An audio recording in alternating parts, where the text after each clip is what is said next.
Ini sangat membantu sekali ya Pak bagi perusahaan ya. Jadi tentu saja mahasiswa yang ikut magang MSIB mereka jauh lebih siap nih Pak ya untuk nanti langsung bekerja Bekerja, gitu ya. betul. Jadi mahasiswa tidak masa tunggunya tidak terlalu Oh lama untuk iya, mencari iya. pekerjaan, malah mungkin sebelum lulus pun sudah dikontrak ini dengan Iya. Untuk melihat apakah kandidat itu culturally fit nggak sama perusahaan kita. Hmm.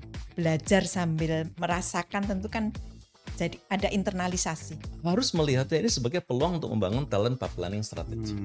peningkatan dari knowledge ke skill menjadi karakter seperti itu.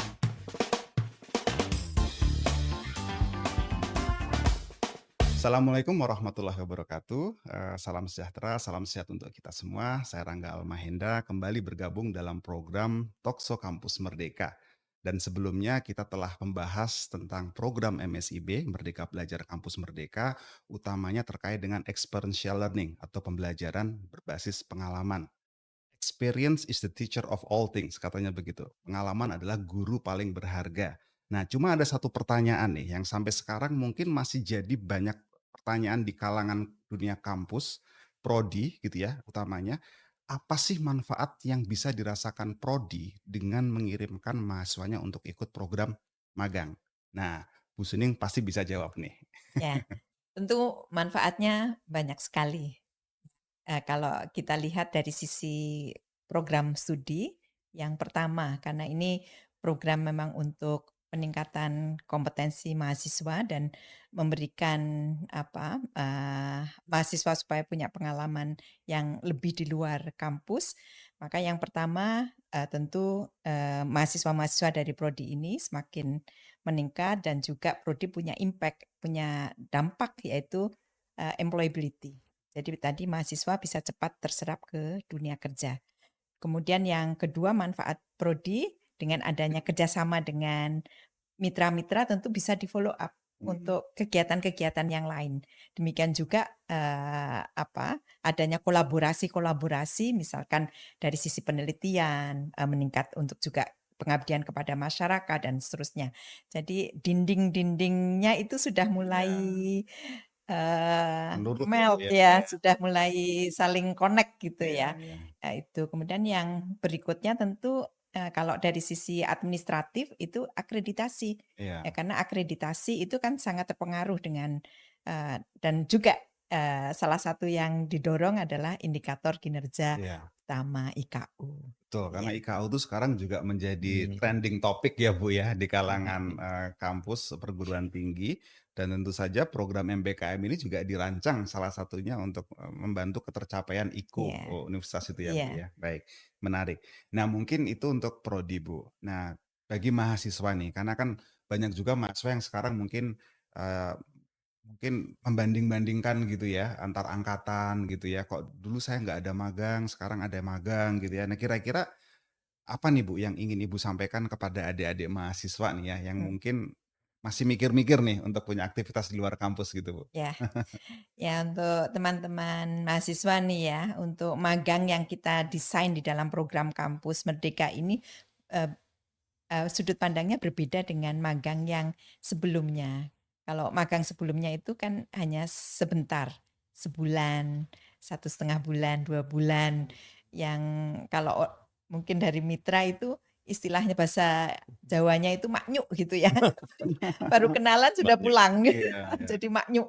Kalau ini kita desain dalam 1 semester. Heeh. Nah, dari 1 semester itu tentu program-program itu lebih, lebih atau experiential learning-nya itu lebih lebih terasa gitu ya programnya. Apalagi ini dikemas dalam, project based learning. Jadi mahasiswa sama-sama mengerjakan satu program di bawah, mentor, dan ada program coaching juga yang dibuat oleh mitra. Tentu ini, sangat, bermanfaat bagi mahasiswa dan yang kita evaluasi dari analisis dampak itu mahasiswa semuanya, mahasiswa jadi cepat mendapatkan pekerjaan dan yang kedua, gaji pertamanya lebih tinggi. Oh, Oh, Ya, iya, iya. Dibanding keren. yang karena tidak ikut punya magang ya? pengalaman Iya, betul, sebelumnya. betul. Ya, tentu kan ini, juga sangat diharapkan ya bagi Iya, iya, mahasiswa, setelah lulus gitu kan. iya. Nah, Dan seperti itu. betul ya Pak, ketika wawancara Hmm. kerja itu kan yang ditanya pengalaman kerja kamu apa, pengalamanmu apa gitu ya selama kuliah, salah satunya gitu ya, Pak, ya? Bukan lagi IPK,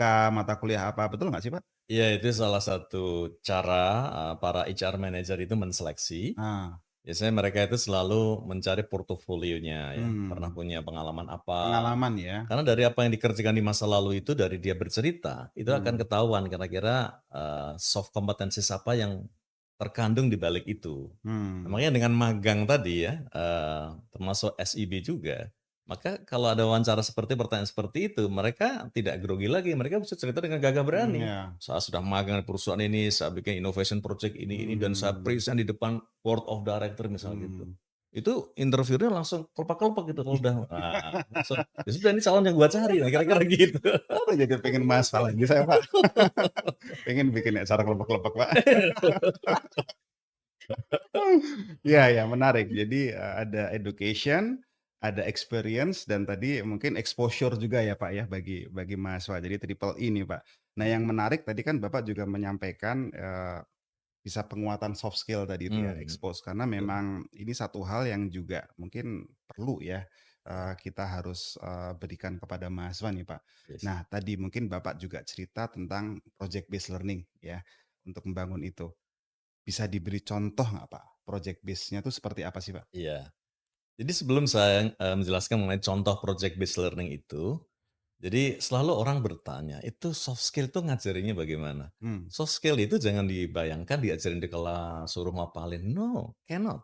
hmm, Soft skill itu memang harus pakai experiential learning, tapi dari awal itu dijelasin, lo harus belajar design thinking, lo harus belajar growth mindset, lo harus belajar complex problem solving. Lo demonstrasikan selama mengerjakan project. hmm, Baru itu mentornya ngamatin tuh. Makanya kan mentor itu selalu akan menuliskan evidence-nya apa yang diamatin kan. hmm, Nah itu, cara membangun soft competencies. hmm, Nah, kalau mengenai contoh project base misalnya yang di PT Brigjen Tentara Indonesia kemarin, yang saya selalu di awal itu para mahasiswa magang itu saya selalu minta mereka present dulu, "Lu mau ngapain?" Gitu. hmm, Nah, di situ kita challenge habis sama mentornya iya, itu. Kalau udah layak untuk dijadikan project baru jalan. hmm, Terakhir sebelum berakhir, present lagi di depan saya. Jadi hmm, saya spend waktu khusus untuk melihat bener nggak ini ada hasilnya gitu loh. iya iya Dan salah satu tanya line manajernya, "Eh, lo pakai nggak ini punya si anak magang ini?" "Pakai, Pak." hmm, Ya sudah, present, iya terima. iya, Jadi karena project itu harus melalui 2 tahap, Mas, Rangga ya. Yang pertama adalah verification, yang kedua adalah validation. hmm, Verification itu adalah dicek kembali dengan mentornya, iya workable nggak iya iya iya project iya yang iya disodorkan itu, atau innovation-nya itu. Yang kedua validation. iya, Validation itu ada nggak dokumen yang mengatakan bahwa that project research will be implemented hmm, efektif tanggal berapa, tanda tangan line manajernya. hmm, Itu validation namanya. iya iya iya Nah, iya, contohnya seperti apa? Contohnya di LSCM. LSCM itu adalah Logistic Supply Chain Management. Itu kalau kita bicara tentang ekspor impor, dokumen itu bejibun. hmm, Di tempat kami yang lama itu dicaratin satu-satu tuh, dimasukin Excel, bayangin iya itu. iya, Jadi pada waktu di diminta untuk trace back lagi, saya pengen yang 10 tahun ke belakang mengenai produk ini. Waduh, kelabakan mereka. hmm, "Sebentar Pak, buka ini, buka itu, nggak ada file yang hilang juga, ada yang nggak tercatat dan sebagainya." Nah, mahasiswa yang magang tadi, dia hmm, bikin project simple, hmm, pakai Visual Basic. iya iya, Dia bikin tang, tinggal klik-klik aja, Bapak mau minta yang berapa tahun ke belakang, hmm, 5 tahun, ini Pak, klik, rek. iya iya iya iya, Jadi pekerjaan yang tadinya 1 jam bisa dikerjakan 5 menit saja. oke, Bisnis proses yang tadinya 7 tahapan, bisa cuma 2 sampai 3 bisnis proses. hmm, Nah, siapa BOD atau CEO yang nggak kelepek-kelepek melihat hasil kayak gitu? iya Pasti benar, jatuh cinta lah, gitu, iya. kira-kira gitu. Itu Jadi salah satu contohnya. betul sih, ini yang membedakan juga MSIB dengan program magang lain ya, Bu, Ya, ya. Iya. Kalau ya, yang lain kan mungkin sering dikritisi ini sangat clerical sekali, tapi kalau di MSIB mhm, ini sepertinya memang dilibatkan untuk proyek-proyek strategis ya, benar, Pak, ya. benar, Dan sering tadi ya ada solusi tidak terduga yang datang dari mahasiswa yang kemudian malah betul. bisa bisa dipakai gitu ya, Dan Pak, ya. jangan lupa Mas Rangga, perusahaan-perusahaan yang lama itu berisikan karyawan-karyawan yang sudah sepuh-sepuh, Oh, yang biasanya tidak mhm, terlalu familiar ya familiar dengan dengan iya digital, iya, approach, tool dan sebagainya. betul, Anak-anak baru masuk dengan dia mindset yang mhm, gape gitu kan, dia masuk kemudian melihat permasalahan, dia langsung berikan solusi itu, beliau-beliau sangat senang. ya ya Mereka bisa mengerjakan yang lain yang lebih ya berkualitas ya. saja. Ya. kembali ke Bu Suning nih Bu, mungkin kita kan familiar dengan Bloom Taxonomy ya Bu ya. Ya, Ada aspek knowledge, ada aspek skill, dan ini sepertinya yang disampaikan Pak Yunus tadi itu aspek attitude nih Bu, sikap ya, perilaku ya. ya, Bagaimana program magang ini juga ikut membentuk sikap profesional dan mahasiswa gitu. ya. Nah, kira-kira Bu, kalau kita lihat pengembangan ke depan ini ya, SDM unggul yang sedang dipersiapkan oleh Belmawa dalam hal ini ya, untuk menghadapi masa depan itu seperti apa sih Bu, kriteria yang Ibu bayangkan gitu di masa depan? Ya. Dari sisi attitude tentu satu yang tadi saya sudah sebutkan, yaitu Mhm, pertama modal dasarnya, yaitu eh, mau belajar, mmm, kemauan belajarnya itu growth tinggi. mindset Ya, tadi itu growth ya? mindset tadi yang Betul, mhm, disebutkan oleh Pak Yunus itu syarat utamanya.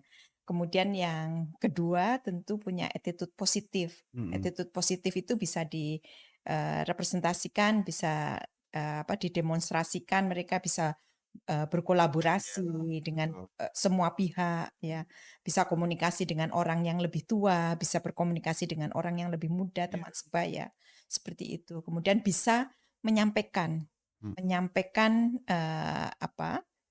ide iya, gagasannya seperti itu tentu dengan, eee, data-data, mhm, evidence yang, mereka dapatkan seperti itu. Dan yang tidak kalah penting tentu kita menginginkan, eee, internalisasi Pancasila itu iya, betul-betul betul betul ya betul, iya, dalam apa, eee, apa, mahasiswa, ya mhm, keseharian mahasiswa keseharian tentu mahasiswa, harus ada program-program yang membentuk ke arah sana betul termasuk betul. di program MBKM ini. Iya, jadi masuk akal karena memang professional attitude tadi ya, professional, ethics gitu ya. Mhm. Ya kita hanya bisa belajar itu dengan nyemplung langsung Pak ya, Ya. di perusahaan gitu ya. Nah, itu tadi kata Bu Suning. Nah sekarang kita dengar nih apa kata mahasiswa yang pernah mengikuti program magang. Kami sudah menyiapkan video testimoni yang bercerita tentang pengalaman mahasiswa yang pernah mengikuti program magang. Yuk kita saksikan bersama.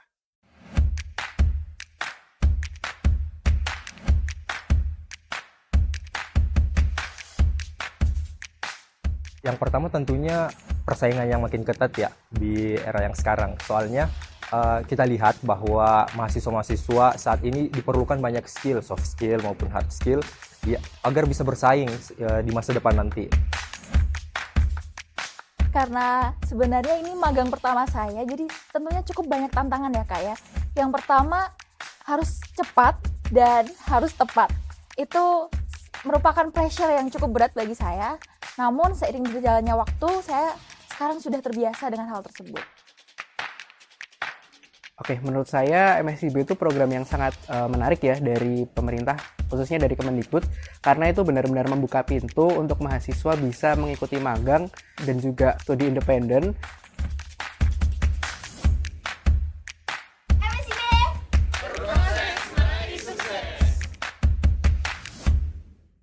Wah seru sekali ya Bu ya. Luar biasa Boleh ya. daftar magang nggak saya Bu? Ada batasan umurnya ya? Saya makanya juga mau jadi mahasiswa Iya Bu UGM. ya. Zaman kita dulu nggak ada ya Bu ya seperti itu ya. Aduh, rasanya pengen jadi mahasiswa zaman sekarang ya. Jadi makanya adik-adik jangan ini nih Sia-siakan. sia-siakan kesempatan untuk bisa magang biar nanti juga bisa merasakan seperti yang dirasakan oleh kakak-kakak Anda gitu ya. Oke, kembali lagi ke Pak Yunus. Ini sekarang kita bicara tentang kualifikasi mahasiswa nih Pak. Karena kita tahu di program MSIB ini kan mitra diberi kesempatan ya untuk menseleksi langsung. Ya. Jadi seperti betul-betul simulasi dunia kerja nih Pak ya. Nah kalau saya boleh tahu Pak, kualifikasi apa sih yang Bapak cari gitu loh ketika memilih mahasiswa untuk diizinkan magang di perusahaan Bapak gitu? Iya, berbagai mitra memakai tools berbeda-beda, Hmm, tetapi saya amatin itu muaranya sama, yaitu lebih ke melihat ke potensialnya untuk dikembangkan lebih lanjut. Jadi kalau kita di perusahaan swasta itu melihatnya apakah mereka memiliki potensial untuk to be developed further, gitu ya. Dan itu yang kita lihat, ya. Bukan kita lihat yang apa parasnya yang paling cantik atau yang paling ganteng, enggak. Kita iya, punya tools yang kemudian akan come up dengan kita suatu rekomendasi ya, hmm, bahwa ini ada the top 100 hmm, yang diperkirakan akan lebih mudah untuk di-develop further hmm. dan memiliki potensi dikembangkan lebih lanjut. Hmm. Ya, biasanya itu yang kita pilih itu. Iya. Dan pengalaman saya kemarin menyeleksi karena yang melamar yang dikoordinir oleh GNIK itu ada hampir sekitar 7.500-an Hmm. ya. Kemudian kita hanya nerima 162. Hmm.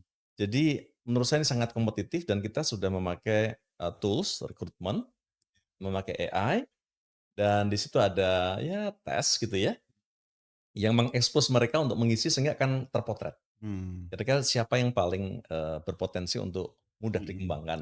Dan tools ini tentu saja tidak membeda-bedakan status sosial ekonomi mahasiswa juga kan ya Pak Enggak, ya? Enggak ya? enggak. Oh ya. Hmm, Ini sebabnya Pak, karena kemarin kami juga punya data bahwa hmm. ternyata 40% dari mahasiswa yang ikut program MSIB ini ternyata masuk keluarga kurang mampu Bu, ya. Oh, Dan bahkan ya, ya. 60% dari peserta Mhm, MSIB itu orang tuanya belum pernah kuliah sebelumnya. Jadi bisa mhm, kita bayangkan adik-adik mahasiswa ini yang orang tuanya belum pernah kuliah gitu ya. mhm, Ketika pertama kali masuk ke perusahaan-perusahaan itu mereka seperti melihat ini loh peluang untuk juga bisa memperbaiki kehidupan mhm. keluarga saya gitu. Bahkan di antaranya bahkan ada yang sempat diantar ini Bu, satu kampung gitu ya, Oh. sebelum magang. Nah, ini berarti kita juga melihat adanya peluang untuk, mobilitas vertikal ya secara Iya. ekonomi buat Ya. mahasiswa yang kita beri kesempatan magang, memperbaiki juga ya kondisi ekonomi dan keluarganya mungkin ya, Pak, Ya ya. sebetulnya kondisi ekonomi yang cukup mungkin challenging itu menjadikan mereka bermental baja. Ya, oke. Mereka menunjukkan dengan semangat belajarnya dan di situlah tercermin di dalam tes kami itu Hmm. ya seperti itu. Hmm. Jadi orang-orang yang mungkin dari keluarga yang lebih mampu itu memang tantangannya adalah complacency, Hmm. ya kan? Semua tersedia sehingga mereka tidak memiliki struggling spirit yang kuat. Hmm. Nah, kita itu di perusahaan itu mencari orang-orang yang punya struggling spirit yang solid, yang Ya, rounded. ya, Sebab ya. kalau kita mencari yang generasi yang lembek, yang terlalu baperan, itu juga sulit untuk dikembangkan dan biasanya tantangan perusahaan ini kan kompetisinya kan makin lama makin Hmm. dahsyat ya, Ya, makin hmm. keras gitu loh. Hmm. Sehingga dibutuhkan orang-orang yang memang mau berkembang, tapi punya daya tahan yang kuat, resiliensi Ya, yang ya, ya, kokoh. menarik. Ini saya menyaksikan Bu Suning dan Pak Yunus di sini itu seperti melihat masa depan pendidikan tinggi Indonesia, Bu. Wah, Wah, jadi ketika bagaimana antara akademisi dan praktisi itu bisa bersama-sama ya, link and match ini Iya. ya, kalau kita lihat dengan program MSIB ini. Nah, mungkin dari Bu Suning dulu, Bu. Jadi bagaimana sih sebetulnya dengan MSIB ini link and match itu ya, antara kampus dengan industri itu bisa semakin pekat, Bu? Mungkin bisa memberi Ya. contoh gitu. Ya, salah satu hal yang kita bisa lakukan ya dengan program MSIB ini, karena dengan dimulai dengan mahasiswa melakukan MSIB, setelah itu antara apa pihak mitra dengan prodinya ada kolaborasi seperti itu, mungkin nanti ada praktisi mengajar, kemudian ada di sana, kemudian yang berikutnya nanti kan bergulir terus ada hal yang bisa dikolaborasikan seperti itu. Hmm. Itu kan menjadi syarat penting kita untuk apa? Karena kan masing-masing kan punya kekurangan tentu kalau berdiri sendiri-sendiri, tetapi dengan berkolaborasi seperti itu akan saling mengisi Ya, tentunya. dan kolaborasi dengan dosen dan praktisi juga ya, Bu, Betul ya, ke sekali. depannya ya. Jadi Iya. nanti ke depan dosen itu bisa mengajarkan sekaligus juga mempraktekkan gitu Iya, ya, dan mempraktekkan apa yang diajarkan gitu ya, Bu, ya. betul Jadi sekali. salah satu potensi yang luar biasa juga Iya, dengan dosen ikut mendorong program MSIB ini iya, mungkin ya, Bu, ya. Nah, kembali mungkin sekarang terkait dengan ini nih, boleh ini mungkin buat bersama aja Bu iya. Suning dan Pak Yunus ya. Kira-kira apa nih Bu, langkah ke depan ya yang mungkin masih harus ditingkatkan atau PR Hmm. kita bersama nih Bu, Ya. untuk semakin menggalakkan program magang atau MSIB ini kepada masyarakat dan terutama generasi muda kita nih Bu. Monggo Pak Yunus dulu atau Bu Suding dulu? Oh, Ya, ini dulu. terima Ya. kasih. Dari saya mungkin dilihat dari beberapa sisi ya, dari sisi pemerintah tentu ini menjadi kegiatan-kegiatan ini terus kita evaluasi. Salah satu yang sedang kita lakukan sekarang ini mengeluarkan Permendikbudristek yang terkait dengan penyelenggaraan magang mahasiswa. Hmm. Tentu mahasiswa ini kan punya potensi tidak hanya magangnya di dalam negeri saja, tetapi bisa magang ke luar negeri. Kita punya satu program yang sedang kita inisiasi juga untuk pilot project tahun ini, dan demikian juga banyak sekali mitra-mitra seperti UNESCO dan lain seterusnya itu juga minta untuk pelaksanaan magang seperti itu. Tentu mahasiswa juga harus kita beri perlindungan di dalamnya, karena kan pasti nanti banyak sekali aspek-aspek yang harus kita lindungi mahasiswa gitu ya, untuk misalkan ke luar negeri dan seterusnya. Itu tentu dari sisi pemerintah. Kemudian pemerintah juga semakin banyak ini membuka kesempatan peluang ya ke baik nasional maupun internasional untuk memperluas ekstensifikasi dari mitra yang ada. Kemudian yang dari sisi program studi. Dari sisi program studi tentu ke depannya kita menginginkan sekali dengan kebijakan-kebijakan yang ada itu memberikan rekognisi atas pelaksanaan magang tersebut. Ya. Jadi bukan satu kegiatan yang terpisah, tetapi kegiatan yang menyatu dengan kurikulumnya, dengan memberikan rekognisi sesuai dengan beban belajar mahasiswa di dalamnya, sehingga masa belajarnya juga tidak bertambah seperti itu. Dari sisi mahasiswa tentu karena ini tadi tingkat persaingannya cukup tinggi, tadi disampaikan oleh Pak Yunus juga harus mengasah terus struggling spiritnya ya, dan pantang menyerahnya ini untuk terus belajar seperti itu. Ya, ini menarik ya tadi dari sisi mungkin regulasi juga ya yang sudah dibuat. Nah, kalau dari sisi praktisi sendiri Pak, apa mungkin dorongan-dorongan yang bisa perkuat ya atau memperluas dampak program magang ini Pak untuk mahasiswa? Ya, sebelum saya sampaikan sekilas mengenai evaluasi singkat ya istilahnya untuk perbaikan yang akan datang, saya tetap believe ya bahwa MSIB itu sebagai game changer untuk bisa menciptakan generasi mendatang yang jauh lebih siap ya untuk membangun bangsa ini lebih cepat lagi. Jadi kata kuncinya itu adalah akseleratif dan yang bisa memberikan impact yang signifikan, yang very significant untuk bangsa ini. Nah, kalau melihat penyelenggaraannya memang kita harus menyadari bahwa kondisi readiness dari perguruan tinggi di seluruh Indonesia itu bervariasi. Ada yang udah ready, dia bisa menyambut dengan terbuka dan kemudian bisa mengkonversi ke SKS dan sebagainya, melakukan alignment dan sebagainya. Tapi ada juga yang somehow gitu ya, ada perguruan tinggi yang masih belajar ya. Nah, oleh karena itu tidak usah kecil hati ya, karena perubahan itu kan memang harus dilakukan dari titik manapun gitu kan. Yang penting sekarang grafiknya tuh kalau saya bicara product cycle, grafiknya ini lagi di growing stage. Sehingga dibutuhkan dorongan-dorongan lagi melalui regulasi, melalui mungkin kemudahan lagi, melalui participation level yang ditingkatkan ya dari mitra, dari perguruan tinggi, termasuk kesiapan dosen juga untuk menerima program ini dengan baik.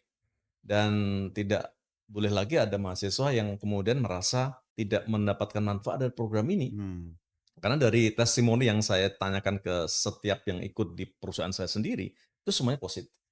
Dan line manager juga positif. Jadi sudah no doubt lah bahwa ini harus diteruskan, tinggal dicari yang akseleratif deh Mas Rangga. Ya, cara-cara yang akseleratif. Karena sekarang kan digital di mana-mana.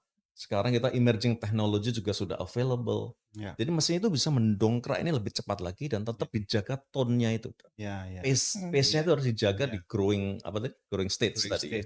Yang pada waktu kalau produk cycle kurva S itu sudah di ujung S itu mau turun lagi, ciptakan S yang baru lagi dan seterusnya.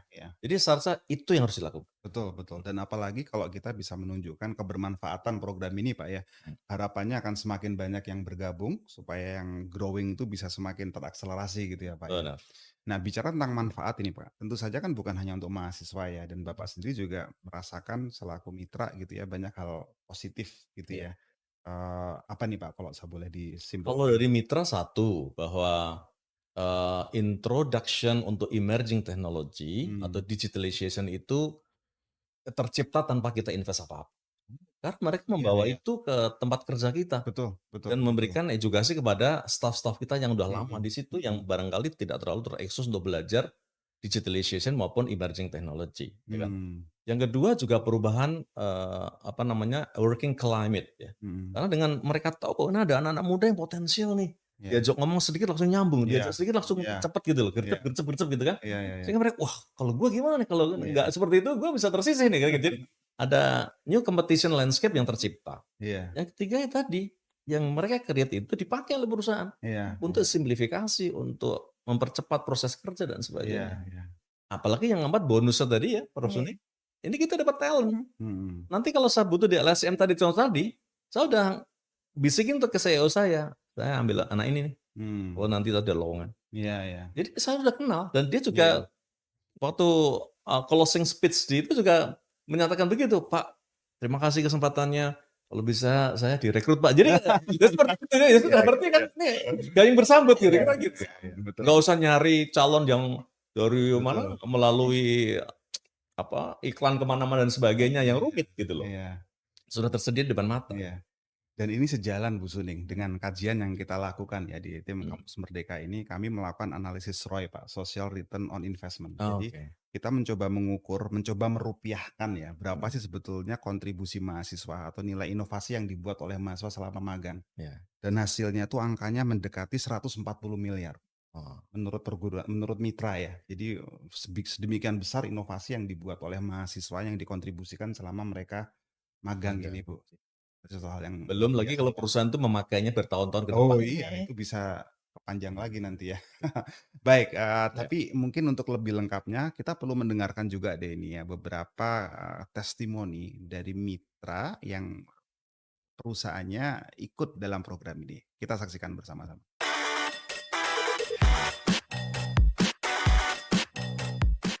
Gabung dari awal program sebenarnya. Kita sekarang sudah ada di 5 cycle dan tahun depan 2024 kita akan come up, tentunya akan terus gabung dan menyukseskan Kampus Merdeka. Sejak angkatan yang pertama, sejak pertama kali digaungkan, kami sudah komit untuk mengikuti Kampus Merdeka hingga sekarang. Program Kampus Merdeka ini bagi kita di Telkomsel itu melebihi ekspektasi kita gitu ya. Jadi awalnya kita melihat bahwa Kampus Merdeka hanya sebuah program magang atau internship biasa, namun sejalannya waktu dan program ternyata kita bisa menemukan beberapa talent yang sangat-sangat qualified. Dan ini juga menjadi sangat perhatian dari beberapa senior leaders di Telkomsel, bahkan dari board, dari direksi pun ngelihat bahwa program Kampus Merdeka ini bisa menjadi salah satu insight bagi pembangunan grand strategi bagi human capital. Dengan adanya Kampus Merdeka, tentu saja Astra menjadi lebih terkenal. Karena cakupan dari Kampus Merdeka ini adalah dari semua institusi pendidikan dari Sabang sampai Merauke. Sehingga ketika kita memiliki kebutuhan yang cukup luas untuk seluruh Indonesia, kita punya partner yang lebih banyak, pilihannya menjadi lebih banyak. Kalau dulu sangat-sangat terbatas, tapi sekarang sangat terbuka dengan adanya Kampus Merdeka. Karena kami sudah mengikuti hingga 5 angkatan, kami berharap bahwa program Kampus Merdeka ini nggak berhenti hanya sampai di sini. Karena memang benefit untuk mengikuti Kampus Merdeka ini sangat-sangat luar biasa ya, baik bagi mahasiswa maupun juga kami dari mitra industri. Harapan tentu akan sustain ya, akan terus ya. Dan kita pun dari industri juga tetap berkomitmen, bahkan untuk tahun 2024 nanti kita akan naikkan 3 kali lipat dari peserta Kampus Merdeka atau adik-adik mahasiswa yang ada di Telkomsel. Jangan lupa untuk bergabung dengan Kampus Merdeka karena membawa benefit yang sangat luar biasa, baik bagi mahasiswa, baik perguruan tinggi maupun mitra industri. Hidup Kampus Merdeka! Ya, jadi tentu saja sangat menarik sekali ya. Jadi kami sekaligus di sini juga mengundang seluruh institusi, perusahaan atau lembaga yang tertarik untuk bergabung dalam program MSIB ini. Tentu saja kami di sini masih mencari partner ya untuk ke depan perusahaan juga bisa berkontribusi tentu saja untuk mengembangkan pendidikan di Indonesia. Untuk informasi lebih lanjut nanti mungkin boleh cek link di bawah ini atau di kolom deskripsi ya bagi perusahaan yang mungkin tertarik untuk bergabung dalam program MSIB ini. Baik, Bu Suning, Pak Yunus, ini diskusi kita seru sekali ya. Jadi kalau tadi saya bercerita tentang program MBKM MSIB ini sebagai kebijakan lalu berubah menjadi gerakan, tapi sepertinya nggak cukup gerakan, Bu. Ini kesimpulannya bukan cuma gerakan, tapi gebrakan saya rasa, Bu ya. Yang dibuat oleh Kemdikbudristek Dikti ya, dalam hal ini Belmawa yang mengelola program ini.